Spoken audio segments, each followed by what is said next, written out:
Abhishek, what are you hearing about a possible name of who could be the next chief minister? Will that announcement come now, or will it take a few days?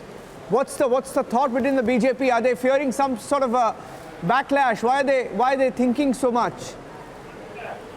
Niranjan, if you get me, I can tell you from sources that BJP has asked Yediyurappa to remain caretaker chief minister for a while because the party is going to take a bit of time to decide on successor of Yediyurappa. And the reason is that the party does not want to make a decision.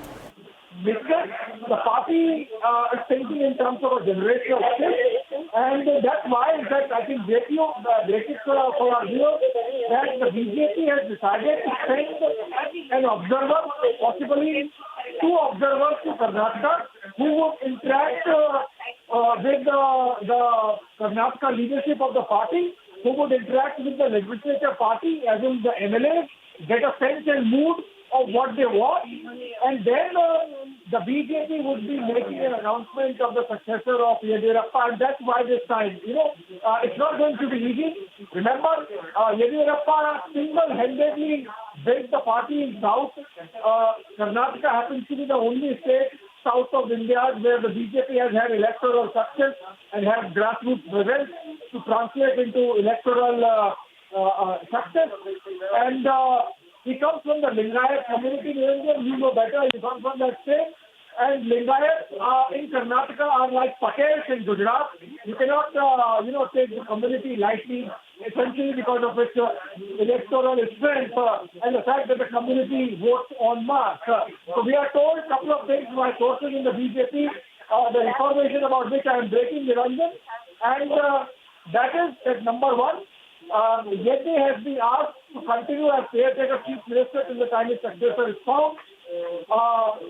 Two, that BJP is going to send a team of observers to Karnataka, to Bengaluru, to get a sense of the legislative party and to get a sense of the larger Karnataka unit of the party, and then decide on Yediyurappa's successor. Three, most likely, Yeti's successor is going to be again from the Lingayat community. So this is the information we are getting, Niranjan, for our viewers. So far as these developments in Karnataka are concerned, B.S. Yediyurappa has been asked to continue a while. This might take a week's time. I believe my audio would be better now. This is going to take a week's time to finalize B.S. Yediyurappa's successor. And it is hoped that this entire process of consulting the state unit, consulting the legislature party there, it should take a week's time, and that's why BSY has been asked to remain caretaker chief minister even after he has submitted his resignation to the governor Thawarchand Gehlot in Bengaluru. Niranjan. Thank you for that, Abhishek. But it's Abhishek. For those who are watching the developments very closely, the Congress seems very, very excited, Abhishek, because they've called their leaders to Delhi a few days back, and they tried to sort of get their house in order because they're perhaps sensing an opportunity, because most of the dissidents, we are told, Abhishek, most of the defectors, those who came from the Congress and other parties to the BJP, now there are some of the leaders who are also speaking out of turn. So you see, it's a situation which is very fluid because the Congress is sensing something. Well, the reason is, Niranjan, I can explain it for the benefit of viewers. The reason is that the change of government in Karnataka happened essentially because of the acceptability of BSY in the larger spectrum of politics in the state. And that's how BJP, despite not making it in the elections, got the government after the breakup between Congress and the JDS there in the state.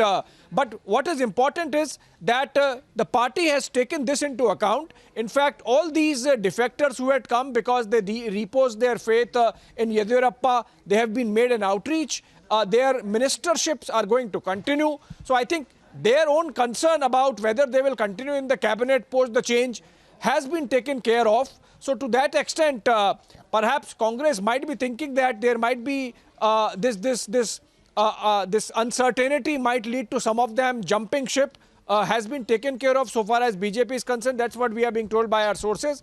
Also, remember, Yediyurappa is a very disciplined, loyal soldier of the party. If you look at the statements he has made through the entire week since he was for the first time sounded out for making way. Remember also, Niranjan, that the BJP made an allowance in the Margdarshak Mandal criteria only for Yediyurappa because he is above 75 and yet he was allowed to continue or become chief minister again. So I think that 2 years of grace period was given. That was the original understanding.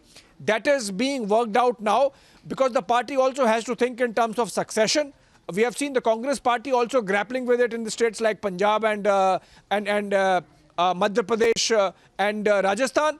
The BJP also has anticipated it and is implementing that generational shift with BSY having been promised that he would be taken care of. He himself happens to be a very loyal soldier.